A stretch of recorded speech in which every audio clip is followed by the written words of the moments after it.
Meeting में फिर से कतर में कई चीजों पर, कई एक्टिविटीज पर पाबंदी लगी है। इसको मैं दूसरे वीडियो में बताऊंगा। अभी चलता हूं आज के गुड न्यूज की तरफ। पहला गुड न्यूज कतर में रहने वालों के लिए है। आप लोगों ने सुना होगा कि 4 अप्रैल से कतर में सरकारी हॉस्पिटल में पीसीआर टेस्ट बंद हो गया था आम लोगों के लिए। उसकी जगह प्राइवेट हॉस्पिटल में पीसीआर टेस्ट था, जिसका चार्ज 400 रियाल से लेकर के 500 रियाल था। लेकिन आज से मिनिस्ट्री ऑफ पब्लिक हेल्थ की जानिब से कहा गया है कि अब पीसीआर टेस्ट की फीस 300 रियाल होगी। अब आपको 500 रियाल नहीं देना पड़ेगा। इस तरह आपके 200 रियाल तक बच सकते हैं। तो दोस्तों, ये बहुत ही अच्छी खबर है उन लोगों के लिए जो हाल फिलहाल घर जाना चाहते हैं। आज का दूसरा गुड न्यूज वो तो और भी जबरदस्त है। ये न्यूज सबके लिए है, चाहे वो कतर में हो या कतर से बाहर में हो और कतर जाना चाहता हो, तो उनके लिए भी बहुत ही अच्छी खबर है। आप लोगों ने सुना होगा कि इससे पहले रूल ये था कि जिन लोगों को कतर के अंदर कोरोना वैक्सीन का दोनों डोज मिलेगा, तो ऐसे लोग अगर कतर से बाहर जाते हैं तो वापसी पर उनको क्वारंटीन में नहीं रहना पड़ेगा। लेकिन जो लोग कतर से बाहर हैं, जैसे मैं अभी नेपाल में हूँ, इसी तरह और कोई बंदा पाकिस्तान, इंडिया, बांग्लादेश वगैरह कोविड-19 की वैक्सीन का दोनों डोज लगवा कर जाएगा, तो ऐसे लोगों को भी क्वारंटीन में नहीं रहना पड़ेगा। लेकिन इसके लिए कंडीशन है, कुछ शर्त है।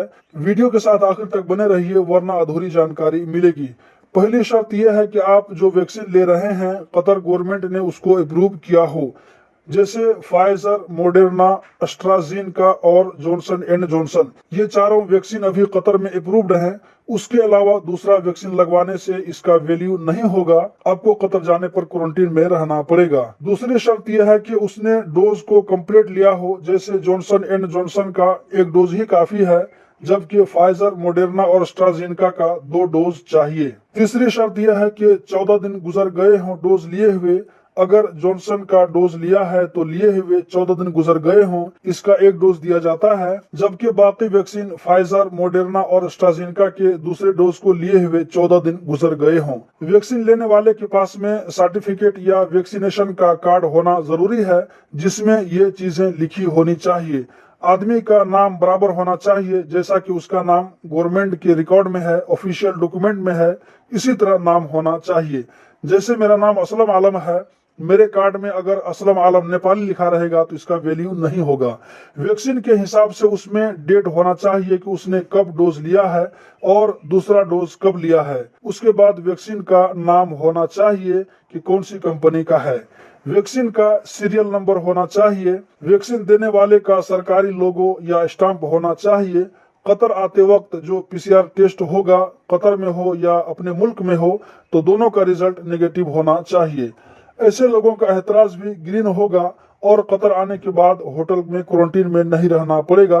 इसी तरह होम क्वारंटीन में भी नहीं रहना पड़ेगा। वैक्सीन लेने के बाद अगर 14 दिन नहीं हुआ है तो उनको कतर आने के बाद क्वारंटीन में रहना पड़ेगा। तो दोस्तों, यही थी आज की वीडियो। उम्मीद करता हूँ जरूर पसंद आई होगी। कतर से रिलेटेड इसी तरह की जानकारी, इसी तरह की इन्फॉर्मेशन हासिल करते रहने के लिए चैनल को सब्सक्राइब कीजिए, वीडियो को लाइक कीजिए। बहुत बहुत